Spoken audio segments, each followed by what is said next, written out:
Good afternoon and welcome to the Melbourne Press Club. I'm Mark Baker, the club president. To begin, some of you know this already, some bad news. We were advised first thing this morning that Neil Mitchell is unwell and unable to join us today. But as with our beloved morning radio, the show must go on. This, I can assure you, is no strategic retreat by Neil in the face of the club's marketing barrage for today's lunch, including those startling caricatures by the great Mark Knight. Neil was looking forward very much to joining the fray. He sends his sincere apologies, and the man he knows, or that he says knows more about radio than he does. The good news is that Neil's place on the podium will be taken by an award-winning broadcaster who is well known to 3AW listeners as Neil's feisty stand-in. Justin Smith has been a producer and familiar voice on the Mitchell program for the last 10 years. Thank you, Justin, for grabbing our microphone at short notice. I'm sure you will... Yes. I'm sure you will demonstrate that beards are optional when defending your corner of the airwaves. And we are, of course, equally delighted to welcome those wizened whiskers from the other side of town. John Faine has been presenting the morning program on 774 ABC Melbourne since 1997. In that time, he has built a passionate following and has proved that Auntie can more than hold her own in those battle ratings with the commercial broadcasters. I will leave it to our Master of Ceremonies to properly introduce our guests when we get down to business after the meal is served. Our thanks to David Broadbent, who is also well known to many as a distinguished state and political reporter and former 7 News director. Thank you once again and welcome to this pretty special Melbourne Press Club forum. And thank you again to John Faine and Justin Smith for being so generous with their time in what we know is a somewhat busy news week. John's off-air commitments are huge and we really appreciate his making himself available today. And special thanks indeed to Justin for agreeing at such short notice to share the stage with the formidable John Faine to stand in for Neil Mitchell, who's fallen sick at short notice. But like John Justin, you thrive on tight deadlines and sudden changes. You've been producing for Neil for 10 years and filling in for him for almost 4 years. And this morning your boss, Rob Curtin, told me that whenever Neil does get sick, he wonders what do you put in his coffee. And so we know you're up to it, and we know you're looking forward to it. It's the first time the major presenters from 3AW and ABC Radio have actually appeared together on one platform and give us the chance to turn the tables, subject them to the questions, and try and find out more about how they operate, what their motives are, how they compete, their strategies and tactics, and as well as their views about each other, and if we get time about their views about their role and influence. It's an opportunity we don't want to waste with too many formalities and long introductions, because I know some of you are positively bristling with questions you want to put to these gentlemen. But first, a couple of observations. Back in the dark ages, I was the only Melbourne person at the official launch of the John Laws biography in Sydney, and it was a spectacular event at Machiavelli Restaurant, a la carte, the lot, you know, and everything you could possibly imagine about John Laws' mates at the launch of his book, which is written by John Lyons. The book was launched by Paul Keating, who unburdened himself of some of his views about Melbourne radio. And somehow some of his quotes found their way into the Sunday Age in a story written by Michael Gordon, and I quote from that story. Lawsy said, Mr. Keating, the Melbourne crowd would shy away from this event like Dracula from a wooden stake. They talk of Tinseltown. Well, when they sweep up tonight, there'll be silver fleck all over the floor. Down there in Melbourne, they pop the Bland tablet every morning, particularly on commercial radio and particularly in journalism. There's more, John. When you do radio on the ABC out of Melbourne, you've got time for a little conversation with your staff during the questions. Now, I wasn't going to drop that line this early in the piece because later I wanted to ask both our guests why Melbourne radio is so different and if it's different at all. But as I said, just a couple of formalities, brief bit of background, and apologies, gentlemen, if I leave out some of your histories. Mark Baker introduced you briefly, but just to say, both our guests entered radio from the opposite ends of the spectrum. John Faine's a lawyer and a car enthusiast who never thought he'd wind up in radio. He began his career working in various Melbourne law firms, while also working as a motoring writer. He acted pro bono for the Democrats in some electoral disputes during the 80s and started in radio in 89, producing and hosting the Law Report on ABC Radio National.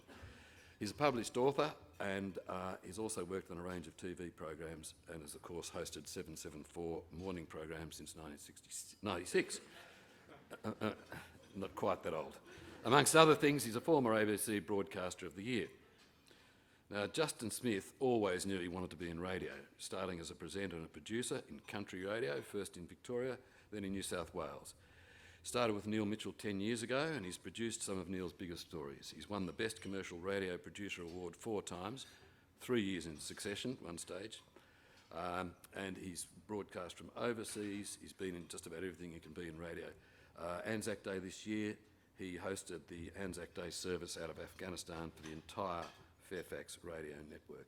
Now, we know these two programs dominate our morning airwaves and they wield extraordinary influence, but some of their figures are actually interesting, and I'll just go briefly into the latest ratings and a bit of a history. I know both stations have different views of the relevance and value of ratings, and we might draw that out later. But the latest Nielsen survey shows the two programs command a total weekly audience of about 900,000 listeners. It's almost 30% of the total available audience. Very broad terms, that's an average daily audience of between 112 and 124,000 listeners each. 3AW has dominated the ratings since the 90s, but just looking at the past decade, the gap is closing.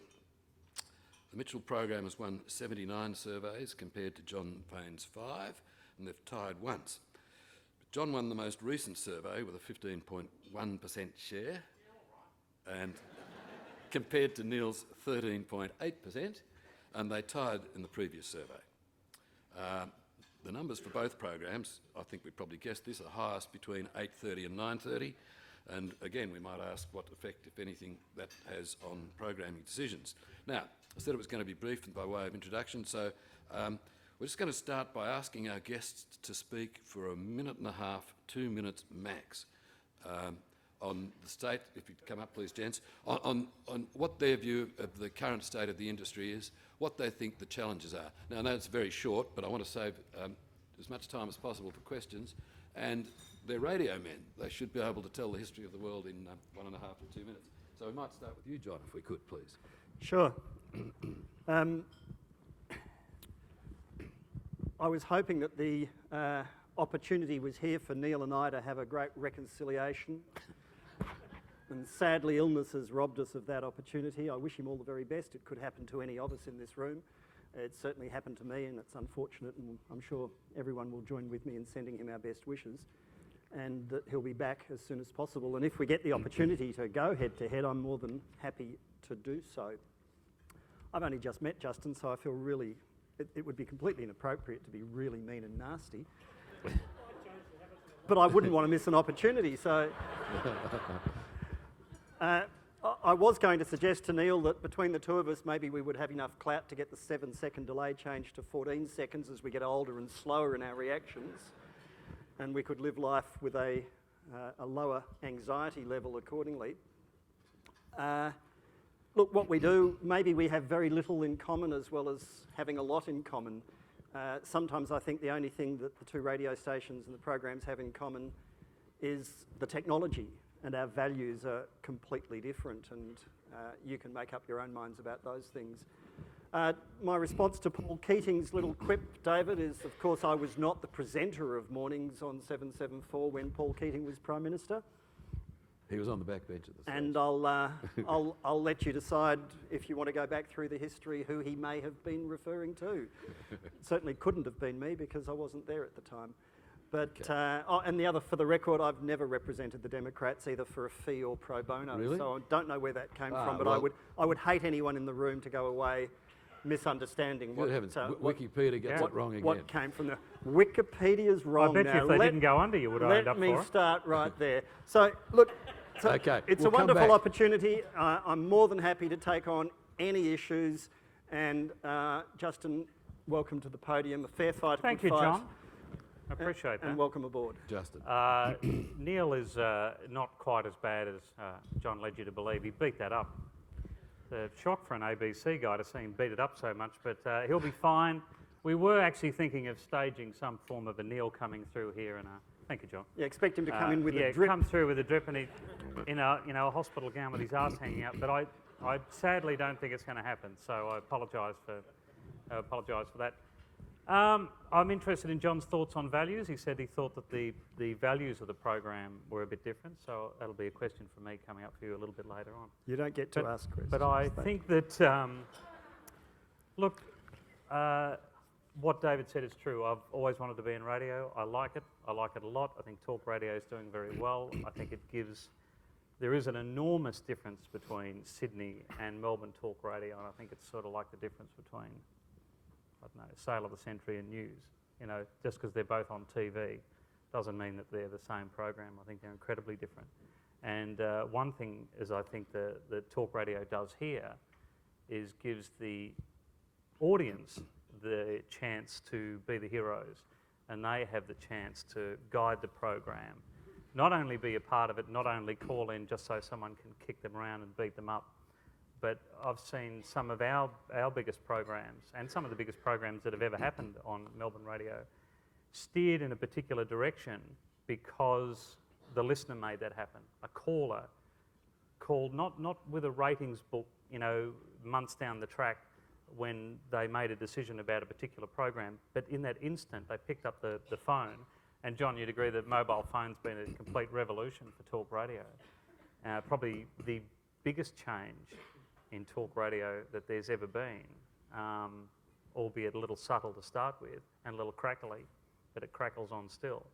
But I think the fact that the audience can call up just in an instant and make a change to the feel of the program is still one of the greatest things about it. Well, just on that point, has social media changed, both as a presenter and producer, because you're the man behind the scenes, the puppet master, has social media, texting, had an effect? What sort of effect is it? How are you going to compete with it? Or is it complementary? And well, just give us some views. Are you taking more text calls? Yeah, I think it's a little bit more complementary. I don't see it as taking away from talk radio. The Facebooks and Twitters of this world would kill to have 1 ounce of emotion that radio can have. The emotion that can be driven through radio, you don't get. Yes, you can get information. You can get, you know, witty little comments from extremely hilarious people that tweet or something. But they would give their eye teeth to be able to get the emotion that radio can get. John? I don't see them as the same things. Texting is completely different to social media and Facebook and Twitter. We use tweets, but we use tweets to tell people what we're doing. We don't do a lot of receiving tweets. We monitor what other people are tweeting, so we make sure we don't miss anything that's going around, and that's very useful. You can follow thousands of people and get just a constant news feed basically on the iPad on your desk, which is what I do right through the show. So, I mean, there's a distraction factor. Facebook, well, I've got a bit of a dinosaur attitude to Facebook. I think that by and large, someone doing my sort of a job who's on Facebook ends up being befriended by the very people who we use our marketing people to keep away from us when we do an OB. You know, the sort of stalkers and nutbags, the people who want to tell you about their experience at Vietnam or, you know, whatever it might be. And important and worthy, but you just, you know, you don't need to be bombarded with this stuff when you're trying to do a job. Stalkers and nutbags, that's a really good name for a segment, John. Yeah, I do it 8:30 till 12 Monday to Friday. Well, So, John, But the texting, just to give the history of texting, I first saw texting, I visited the BBC back, I don't know, 14 years ago or something, when the ABC, in its depravity, was giving out this annual award to someone to go and study stuff going overseas, and they just introduced it at the BBC. I came back and said, we've got to have this, and we did, and it's transformed my program, I'm happy to tell you. Classic example, I'm interviewing Christine Nixon, and I get questions from members of the police force saying, member says, ask her this, ask her that, and so on. And that happens every day. The audience have much better questions than I can come up with. They know far more. They're very well informed. They're terribly witty. And it just gives you a breadth and a depth that otherwise you didn't get. And let's face it, I've got 10 incoming lines on the switchboard. I've got an audience, as David reminded you, of hundreds of thousands of people. So what proportion of them can ever get to air anyway? But with texting, I now get, I don't know, I'd get 1,000 texts a morning off the top of my head, I reckon. Would that be about right, Dan? Yeah, so I should say Dan Ziffer's here. I offered Dan to come up and do this with Justin rather than But, and those texts give us a sample. It allows us to take a drill sample of the geology of the day much more thoroughly than the smattering of people who actually get through on the talkback. So I find it really useful. I'll interview Joe Hockey. He would have got 150 to 200 text messages in reaction to him this morning. The Premier got several hundred text messages. I can pick the eyes out of that and I can say these are representative of what people are saying. It just gives you it gives you options on air, but it gives you a much deeper response rate than you'd otherwise get. Okay, so you've both mentioned your personal involvement and the way your programs are shaped and driven by your audiences. But unlike most other forms of the media, the show is about you in the sense that it's how you react to this stuff, what you choose, how people react to you. You have producers, you have regular guests, but they really are the John Faine and Justin Smith shows when they're on. Well, I mean, let me finish my question. I'm going to disagree with you straight up. Let me ask. I'm leading the Just question. cut you off, Brody. Don't Yeah, put I'm up not going to with have that. Got a fader, I'll pull it down. More than, say, a newspaper journalist or the show is, you drive the show. It's all about you, people reacting to you, your reactions to others, your selections. Yeah. My question is, because I'm not letting anyone else make a speech before they ask a question, by the way. My question is, can you do the job without a massive ego?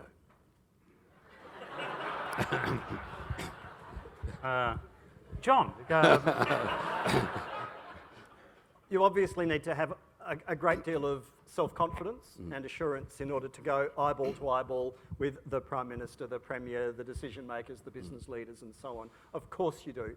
But at the same time, I think if you succumb to that way of thinking about yourself, I think that's disaster. And certainly the way in which I approach the job is that I'm an interchangeable part. I'm a tiny little link in a very long chain.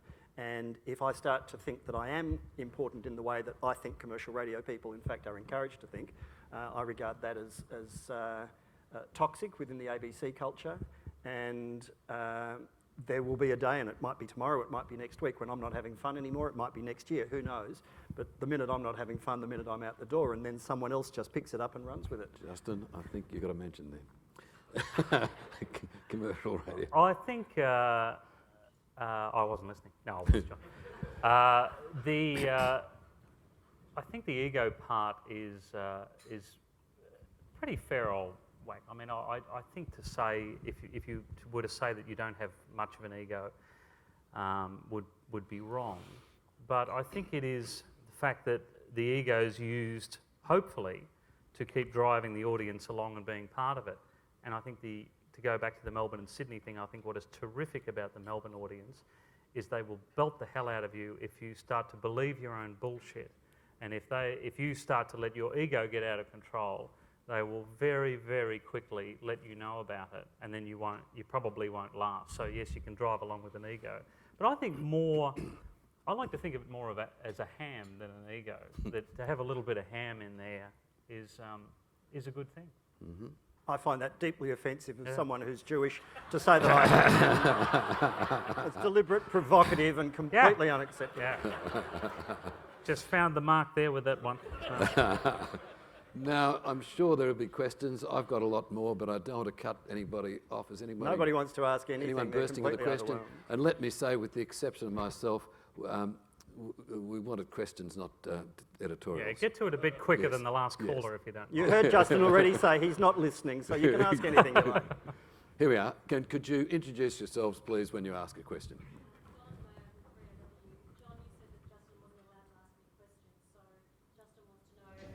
What are the differences in values at different stations? Good question, Donna. Well, I think the values that the ABC pursues are obviously, apart from the commercial, non-commercial thing, commercial radio exists for a completely different reason. Your very reason for being there is completely different to ours. So I'm not saying that, you know, it's black and white, but there's a different culture internally, and anyone who's worked in either of the two organisations absolutely, I'm sure, knows this. The internal culture at the ABC, you can lampoon it and talk about cardigans, whatever you like, but the culture between the two organisations is, you know, it's chalk and cheese. We're not out to, I mean, I'll give you an example. We could increase our ratings very easily, but we won't, because what we would do to get more listeners would be to dumb the program down, in my view, for instance. So what we do between 11 and 12, between 8:30 and 10-ish, we are well ahead in terms of just bums on seats. And then my audience tapers off. If I did a quiz, or if I did more football, or if I did some of those things that I could do through to 12 in particular in the last hour, we would undoubtedly lift our audience. But we would be moving away from some of our core values. And those core values are to introduce the audience to ideas, to cultural experiences, to guests they otherwise wouldn't hear from, and to extend the world rather than just reinforce it. So we could do that. I could do a quiz, I could do footy, I could do lots of things, but I don't want to. It would take some of the fun out for me, but it would also be moving away from our values. Justin, what do you think of the differences in the values? Look, I think only some of that's bullshit. Some of it's okay, but I think generally you talk about you could lift the ratings, you know, dramatically just by being more popular. Was that the word? No, not popular. What was the word you used? Well, you weren't listening, were you? I was. No, I was. And there's another value difference. No, I think that's right. No, I think to look at it in the way that that you could increase your ratings just by doing things more popular like football, etc., and whatever. These are also things that are things that people are generally talking about. And a lot of those things that we do that might be seen as popular are things that are, again, driven by the audience. The audience are the ones saying we would like to talk about that and we would like to talk about that. And some of those things involve sport, some of those things involve something that would be considered to be fun, and some of those things are fair income. It's So, a core John, value for us to talk about issues to do with minorities in the community, to talk about disability, to talk, you know, to me it was enormously satisfying that when I went on holidays, Walid Ali filled in for me for a couple of years. When a Jew went on holidays, a Muslim filled in, only on the ABC, only in Melbourne. Now Sally Warhalf fills in for me. A woman is on air at 8:30 on an ABC major metro market. That's really important to us. The people we have as co-hosts on the conversation hour, the topics we choose, that 11 till 12 hour, it goes statewide. You can hear it to Mount Gambier. You can listen to it up as far as Dubbo. We can hear it in Launceston and Devonport. That's an opportunity to showcase all sorts of stuff that people otherwise might not know about. It's not there to reinforce prejudices or to bang on about Big Brother and did you think it was good or bad.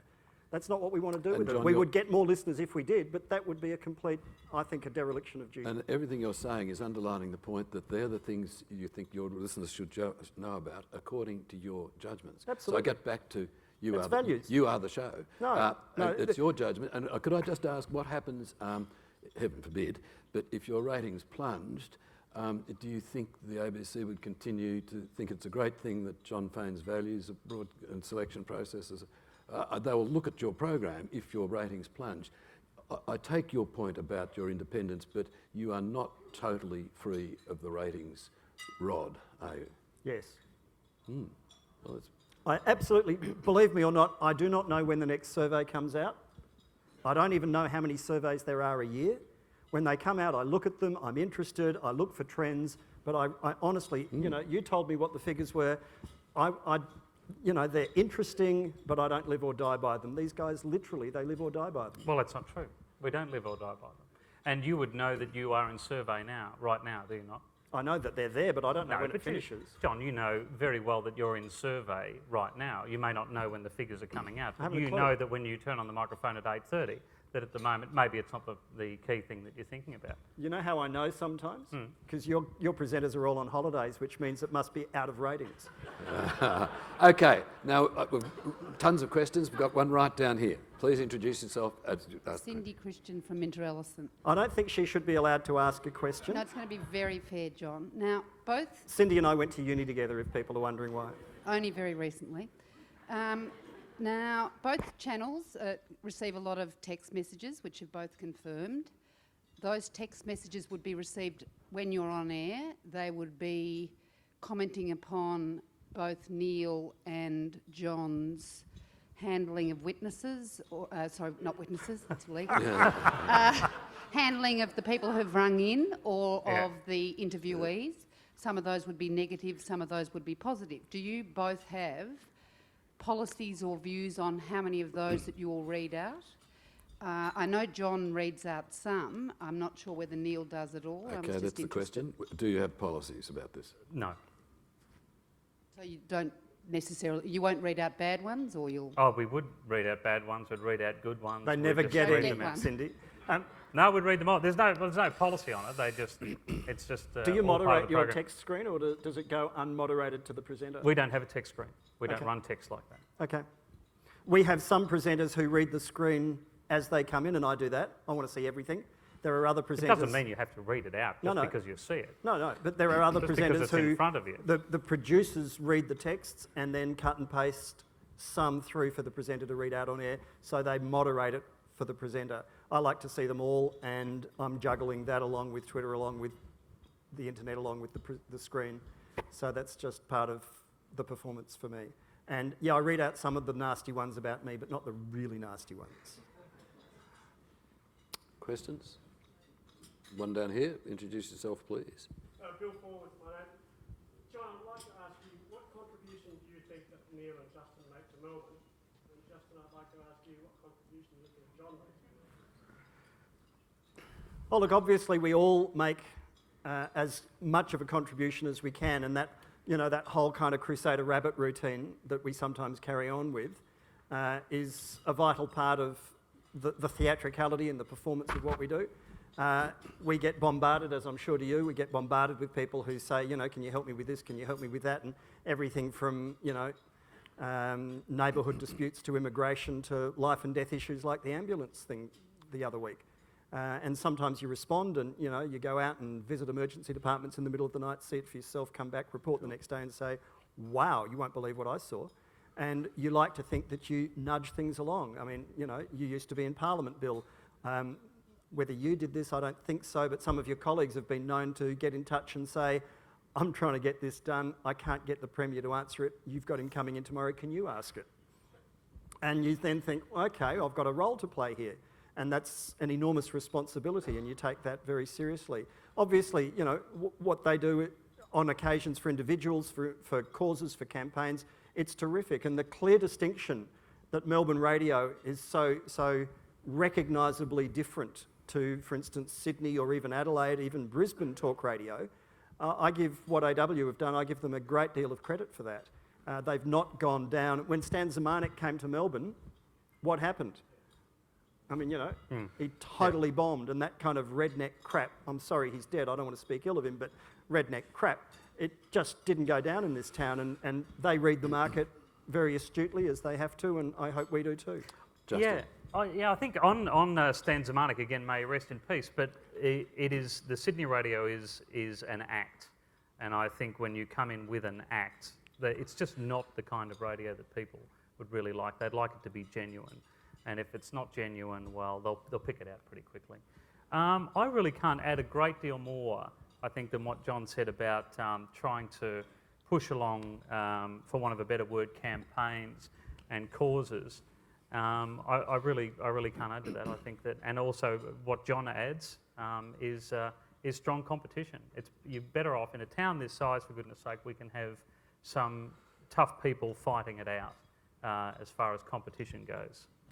We've got a question up the back, but just briefly on this, as producer and presenter, tell us, whoops, is that me? Tell us something about the competition between the two of you in the morning for the talent. The issue of the day, you're both after the police commissioner, you're both after the Premier. How does this work, and what tricks do you pull? Now, Dan Ziffer and I, who's John's producer, we've been friends for years, and Dan and I have made a pact that one day, when someone's got something really big to push, someone big name, we're both going to tell them to piss off. and just say, look, there's really nothing going on there. Well, it's fine. I'm taking it to Faine. Oh, that's no problem at all.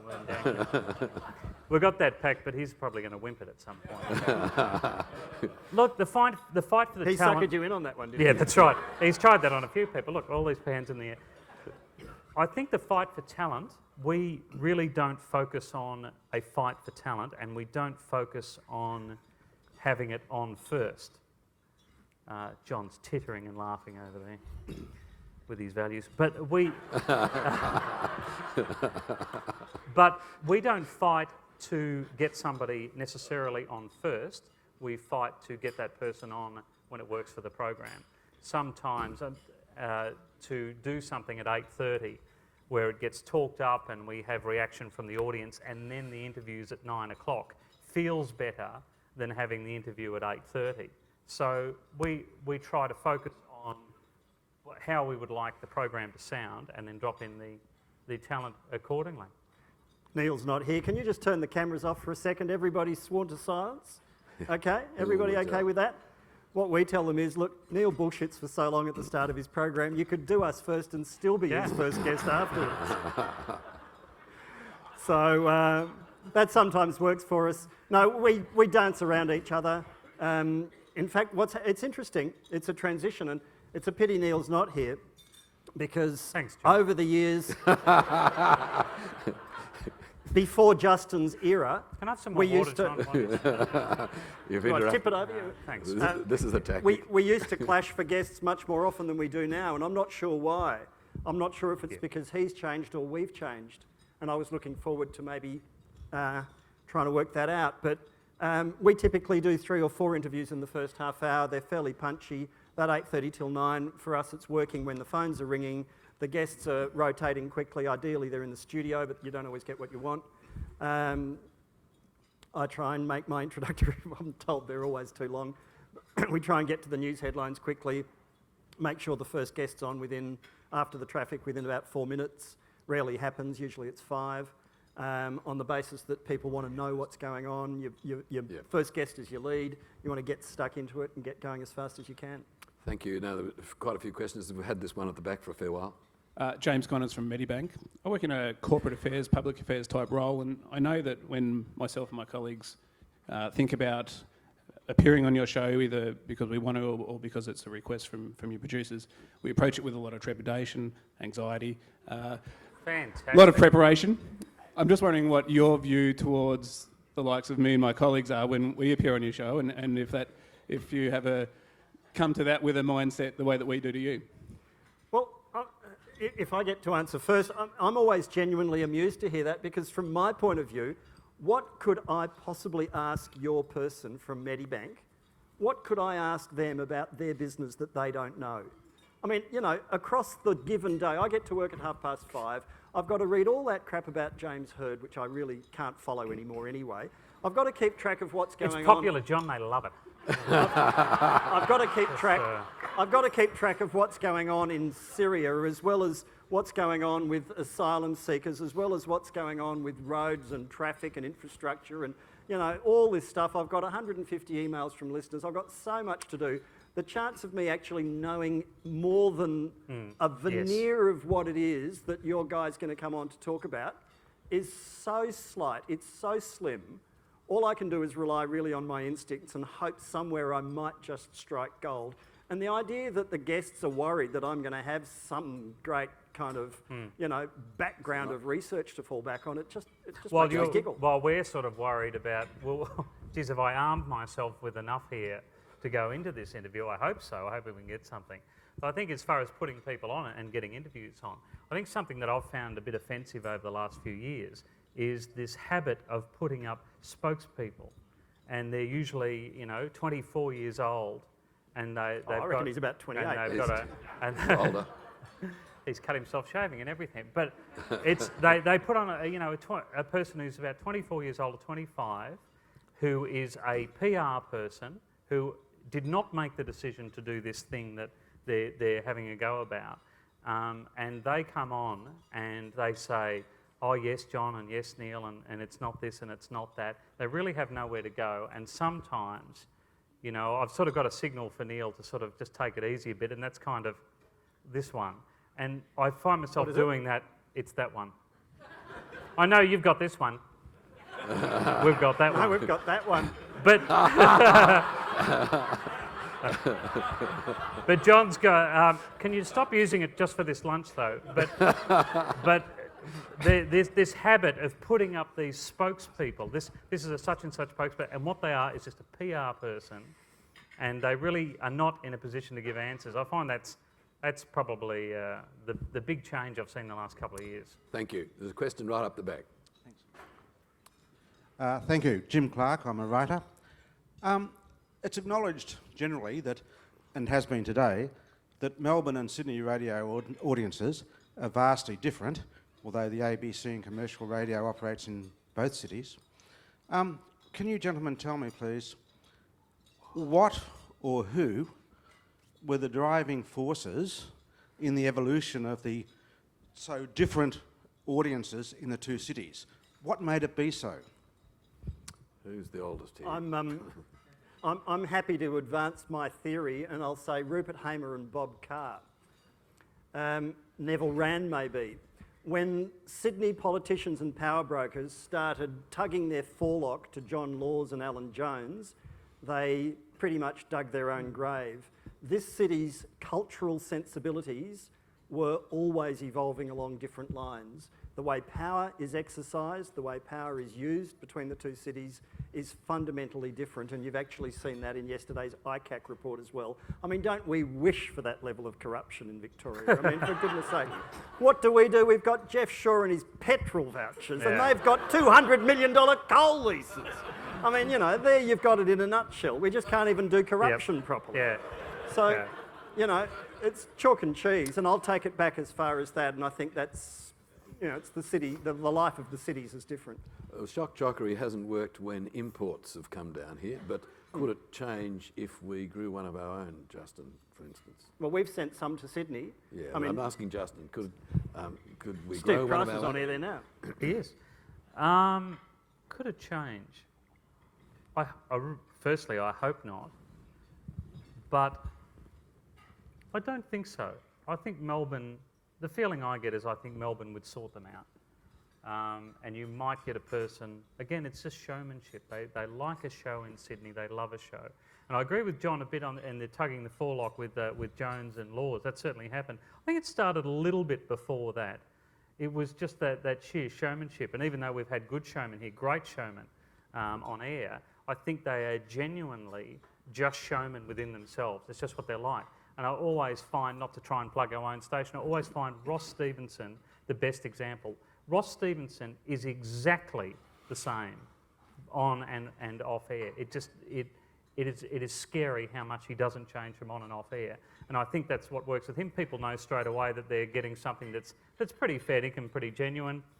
You certainly don't have to like it, but it is incredibly genuine and real. And I just think that the Lawsy sort of showman just don't think would fly. Virginia Trioli also went and did Sydney ABC radio for a couple of years, so that was tried. It wasn't a failure, but it wasn't a great success either. Got a question down here. Brett McLeod from 9. Actually, more to you, John. We'll probably, for a long time, be debating why the impact of Jill Maher's death had such an effect on this town.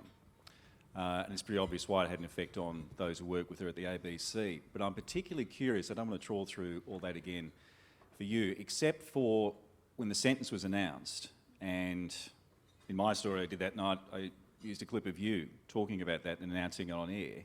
I'm wondering what it was like for you, as someone who's been presenting for so long, to find yourself on the other side of the media, in a sense. And particularly at that moment when it seemed a part of you personally was exposed. How did that feel for you? Did it make you reassess how you deal with people you interview sometimes? It's still for all of us, and by no means was I the person closest to Jill. I'm just the person who's on air between 8:30 and 12. For all of us, it has been impossible to reconcile and to deal with, and none of us are looking forward to September the 20th, which is the anniversary, or 21st. So That will be hard, as it will be, of course, for Tom and Jill's parents and all her family, and it's tested us in ways I promise you don't want to be tested. I've been uncomfortable with being the focal point of other media scrutiny. I've not for a minute enjoyed it, and I certainly haven't sought it, and we've knocked back countless requests for interviews, and only very rarely either internally or externally agreed to say anything, and letting our words on air when they occasionally come just to speak for themselves. It's caused great anguish internally in the station for lots of people. There are people who have dealt with it differently to other people. I'm acutely aware of the need to guard their privacy even to this day and into the future. Being on the other end of it all, it's been horrible. And it's also, at another level, it's tested my instincts as a civil libertarian too. I mean, I spent 3 years working as a legal aid lawyer, and I've suddenly found myself on the other side of arguments with friends I've had for 30 years about criminal justice issues. And that's been an extraordinary process personally and individually, although collectively, it's been a terrible strain. And why that case, amongst all others, has come to represent what it has, I'm not going to pretend to be able to answer. Gentlemen, we always have a table of Kilvington Grammar students at these events. You see why there's no alcohol going over into that corner.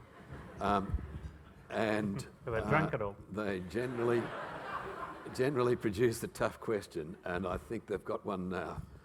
Hello, I'm Emma Casey. I'd like to ask Mr. Faine and Mr. Smith, to what Mr. Faine's my dad, I'm John. Sorry, John. I'd like to ask, to what extent do you think it's important to appear impartial in political discussion, and how difficult can this be given that everything you say is recorded? Thank you. That one was to you, John. How difficult is it to be involved in the political discussion? To be impartial. Impartial. So he's not listening. I'm listening. It's only you I'm not listening to, John. Look, I think impartiality and objectivity can just be crap sometimes to talk about it and to be obsessed by it.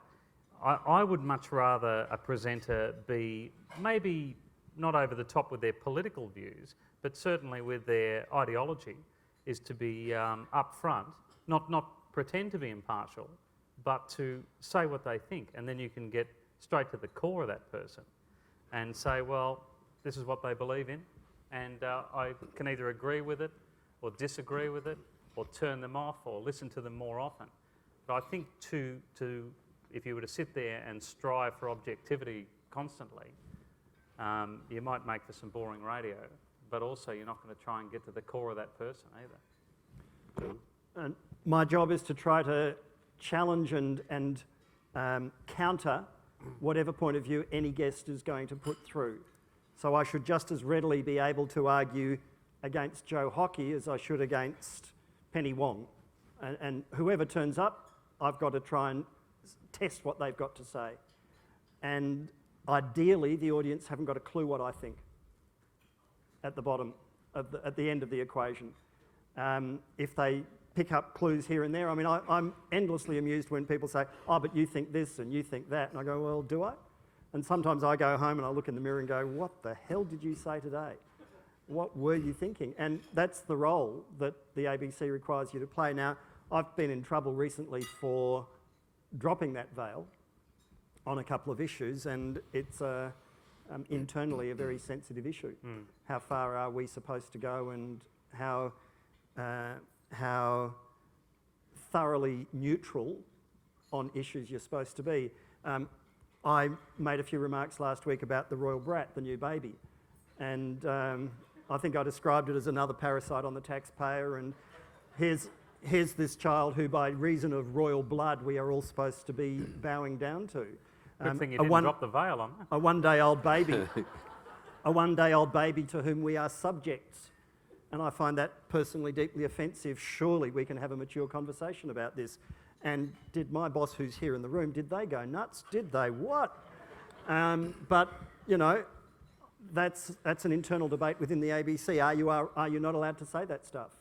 And I'd like to argue internally within the ABC, we have to be free to say that stuff. There are clearly people in management who think we shouldn't. Yeah. See, I was watching with interest when John was going through that with the interview with Mike Smith. Heard of him. And Mark Baker too.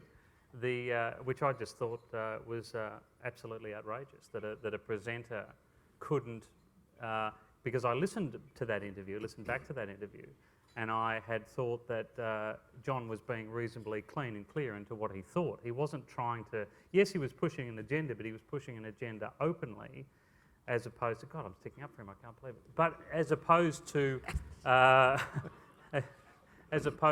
trying to steer a question in a particular direction and say, so, you know, wouldn't you think, and some might suggest, and other people would say, blah, blah, blah, all of that's crap. Listening to that, you understood what John thought, you understood what the two other people taking part in the interview was, what exactly was on their mind, and objectivity be damned. Do you know fairness is more... I just want to finish off and say that I think fairness is far more important than objectivity. If you're striving for objectivity, you will absolutely fail. Do you know how damaging it is for me to have Justin say he supports me? Yeah, on that's that exactly right. And just going back, the question actually was couched about thank you. Appreciate politicians. Could I ask you both briefly, which politicians use your medium best, and who are the worst at it? But you must know, you've got some people you know are clear, brilliant exploiters of your format. Let me have a think. I think someone like... I think Robert Doyle's very good, although not sort of high up the political chain. For God's sake, don't say that to... Yeah. But he's the kind of guy... He sees it as a way of... And I think John Howard didn't do a bad job of this. Not early on, but later. He saw it as a way of sitting down and talking directly to people. Some callers come in and, you know, often joked with his staff that, you know, that Howard would sit down there and he'd say, oh, let's take another call. It's 23 degrees in Melbourne. Fine. You know, he just got so relaxed, you know, leaning into the microphone. You're waiting for him to do a late night show. But what he saw it as is a way of being just live on air. If he said something he felt was wrong, he could sort of clean it up and fix it and whatever. I think the last few premiers we've had have been pretty bad because they've sat down and they've let Neil and John just run the entire interview. They ask a question, you know, John asks a question, they answer a question, back and forth, instead of sort of being even a Kennett type figure, where they sort of try and take part in the interview and run it a little bit. So I think none of them are particularly great at the moment. I think they all just let it roll over them too much.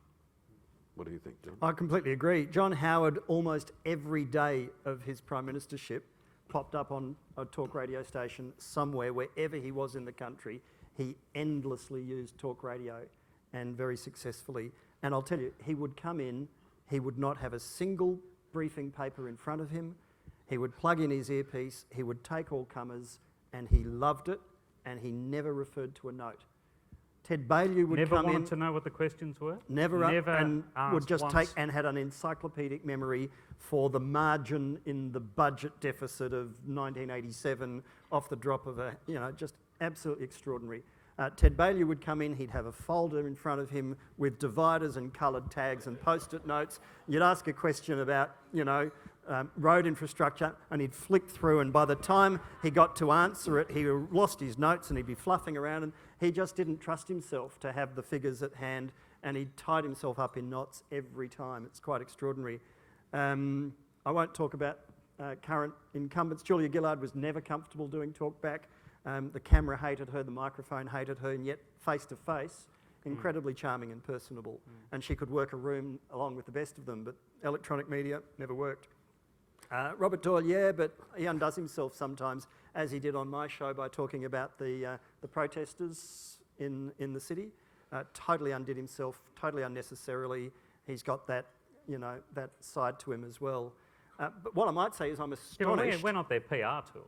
What If I'm they as- want to go on air and undo themselves, Yeah, well, yeah. that's their bloody What look. astonishes me is that so few politicians don't master it, don't conquer it.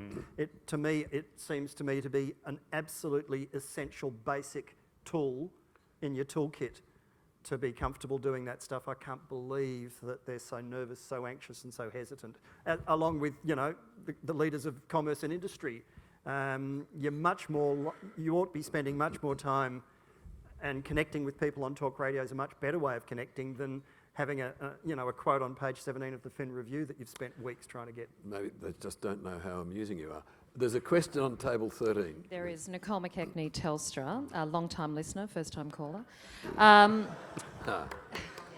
Sorry, I had to get it in. Had to get it in. I have. And long-time negotiator of you two wanting the police commissioner on first on your program, might I just add, but I digress.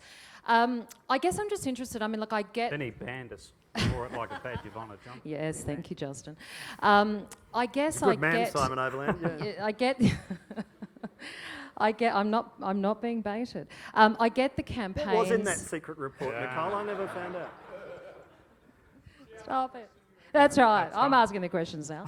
I get the campaign, I get the campaigning, and I get the sort of scrutiny. But I guess what I'm most concerned about as time goes on, and maybe it's my old age and my utopia, but the fact that there's just not enough talking up this city and not enough positive focus on how good and some of the really good things that happens right across the city. And I think that has made me more cynical as time goes by with the media in general, but I guess Talkback as part of that. So I'm just interested in your views on that, because I think, you guys, I think you've got a responsibility to be part of that and to help talk up this great city.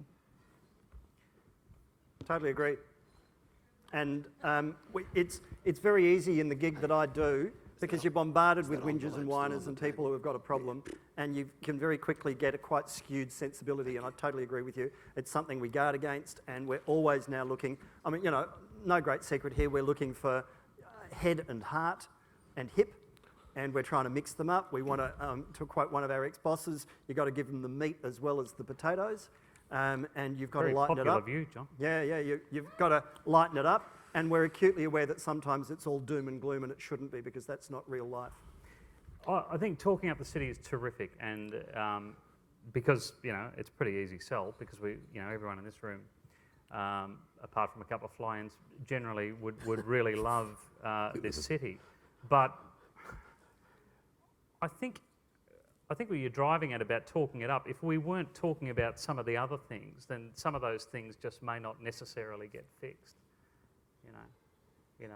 But All right, now we're running sort of out of time and a couple of formalities to get through. Any last questions before? There seems to be, one on table 10, and this might have to be if it's... I think more people with beards should be allowed to speak. Last question. Pat O'Byrne from the Press Club Committee. You have the platforms that make you barometers on the issues that are important today. Perhaps you can step aside from what's important today and talk to us about what you think is key to Melbourne and Victoria tomorrow.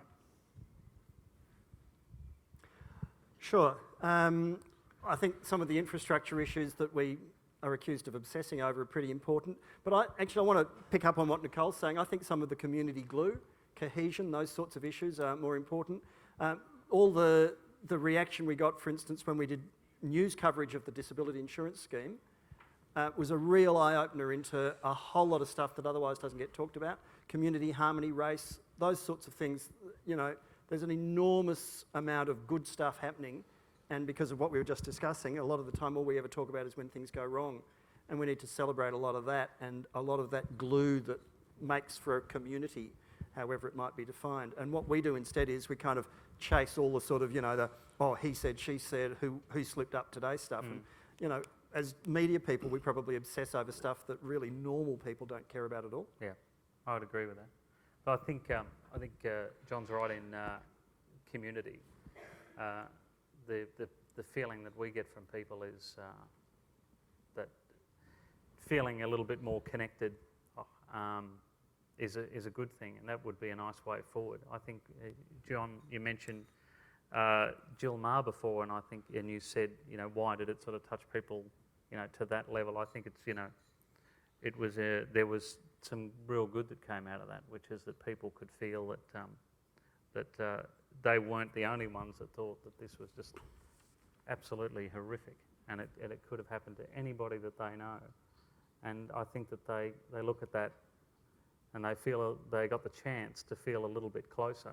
And that march and the way people all came together over it is a real indication that they'd just like to feel a little bit more connected.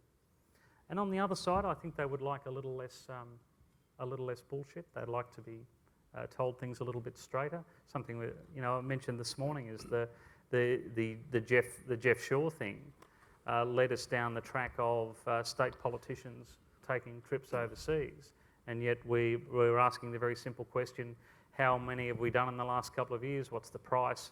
And what have we got out the other side of it? And it's a question they're just simply incapable of answering. That a little less secrecy. Little community's terrific, but a little less secrecy would be great. We have to wind up, but I just asked a quick one. You mentioned Ross Stevens being a natural on-air, off-air, no difference. Do you ever think that it would be nice if your formats allowed you to be funnier? You're both very amusing men.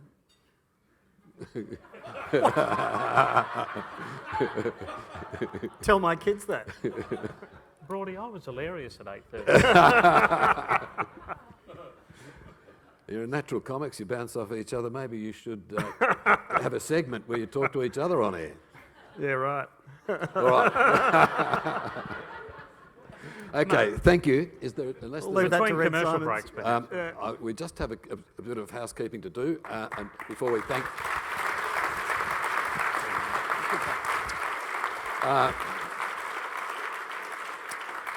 And once again, the reaction's obvious. Thank you very much for giving up your time. We know it's a busy time. Justin caught completely off guard.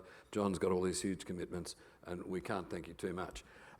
Just before we do a presentation, Mark mentioned at the start we have a magnificent door prize from one of our key sponsors. It's a $500 voucher for a night, correct, or a weekend at their new golf course at Torquay. You can, I think I read that you could spend it on accommodation, golf, food, or just grog. It's a pretty good prize. I shall now draw the winner. I better not. Okay. And I'll just keep it out of sight while I read it. The winner is Clint Dryberg from Classic Hits and Good Times. Goal 104. Hey! Clint, come and get it.